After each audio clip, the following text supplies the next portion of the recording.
देशभरातील टॉप 15 बातम्यांचा वेगवान आढावा।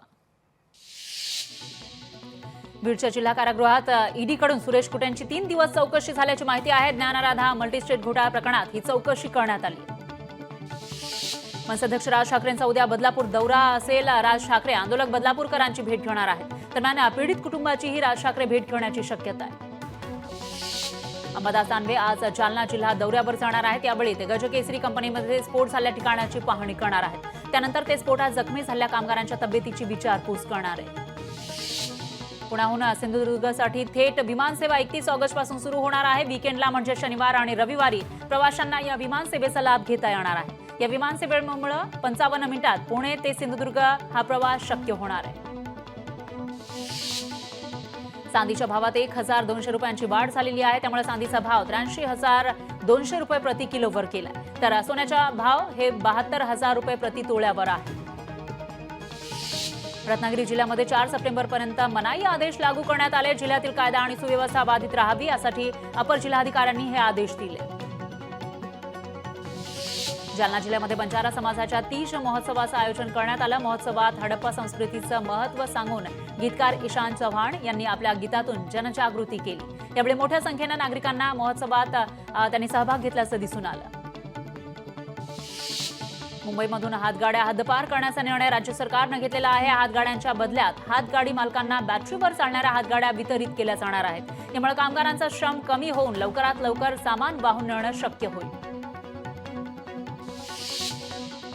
राज्यात लवकरच 75 चित्रनाट्यगृह उभारली जाणार आहेत। चित्रनाट्यगृहांसाठी मुख्यमंत्री एकनाथ शिंदेंनी निधी उपलब्ध केल्याची माहिती सुधीर मुनगंटीवार यांनी दिली। चित्रपट पुरस्कार वितरण सोहळ्यामध्ये बोलताना त्यांनी ही माहिती दिली।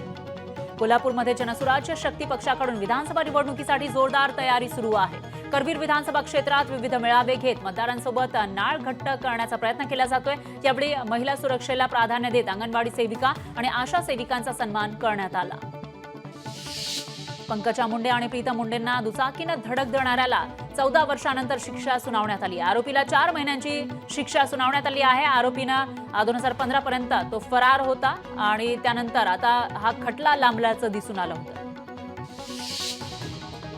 अकोला जिल्ह्यातील मूर्तिजापूर पोलिसांनी एका अट्टल दुचाकी चोरट्याला बेड्या ठोकलेल्या आहेत। तर या चोरट्याच्या घरात छापा टाकत पोलिसांनी 8 दुचाक्या जप्त केल्या।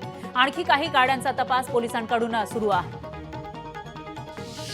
अरबी समुद्रात कमी दाबाचा पट्टा निर्माण झालाय। त्यामुळे कोकण किनारपट्टीला पावसाचा ऑरेंज अलर्ट आहे। जिल्ह्यात 2 दिवस पावसाचा इशारा देण्यात आलाय।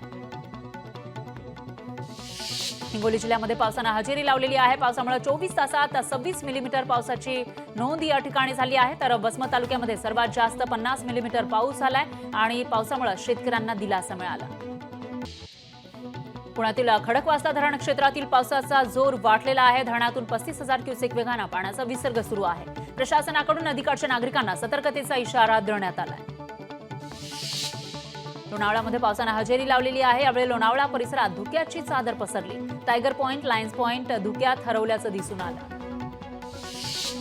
सातारा जिल्ह्याला आज पावसाचा येलो अलर्ट आहे। कालपासून पश्चिम घाट परिसरात पावसाचा जोर वाढलाय। त्यामुळे कोयना धरणात पाण्याची आवक वाढलेली आहे आणि पावसाचा जोर वाढल्यानं शेतकरी सुखावलाय। रत्नागिरीच्या लांजा तालुक्यातील खोडनिंको धबधबा प्रवाहित झाला आहे। धबधबा प्रवाहित झाल्यानं पर्यटकांमध्ये आनंदाचं वातावरण आहे। धरण आणि तिथंच धबधबा असा दुहेरी संगम असलेला खोडनिंको ठिकाण पर्यटकांना आकर्षित करतंय। नाशिक जिल्ह्यामध्ये पावसानं जोरदार हजेरी लावलेली आहे। जोरदार पावसामुळे 20 दिवसात दुसऱ्यांदा गोदावरी नदीला पूर आलाय। नदीला पूर आल्यानं प्रशासनाकडून नदीकाठच्या गावांना सतर्कतेचा इशारा देण्यात आलाय। खडकवासला धरणातून पाण्याचा विसर्ग सुरू आहे। त्यामुळे पुणे शहरातील अनेक भागांमध्ये पाणी साचलंय। नदीच्या पाणी पातळीमध्ये वाढ झाली आहे। त्यामुळे नदी पात्रातील वाहनांना बाहेर काढण्यासाठी नागरिकांची धडपड सुरू होती। तर प्रशासनानं सूचना देऊनही नागरिकांनी वाहनं नदी पात्रातून बाहेर काढली नसल्याची ही माहिती आहे। संभाजीराव पाटील निलंगेकर यांच्या जनसन्मान पदयात्रेला सुरुवात झाली आहे। लातूरच्या निलंगा तालुक्यातील माकडी थोर इथून पदयात्रेला सुरुवात झाली। यात्रेच्या माध्यमातून मतदारसंघात केलेल्या विकास कामांचा लेखाजोखा ते नागरिकांसमोर मांडणार आहे। अमरावतीच्या दर्यापूर तालुक्यामध्ये 2 दिवसांपासून मुसळधार पाऊस पडतोय। मुसळधार पावसामुळे पिकांचं अतोनात नुकसान झालंय। दर्यापूरच्या सासारामपूर गावातील 40 ते 45 घरं पाण्याखाली गेली आहेत। परभणी जिल्ह्यामध्ये सलग दुसऱ्या दिवशीही मुसळधार पाऊस सुरू आहे. जिंतूर तालुक्यातील चारठाणा इथल्या गोदरी नदीला पूर आलाय. पुराच्या पाण्यामुळे अनेक गावांचा संपर्क तुटला, तर चारठाणा, साबरगाव, ब्राह्मणगाव, जांभरुण, मोहाडी, कान्हा, हनवतखेडा या गावांमधील जनजीवन विस्कळीत झालंय.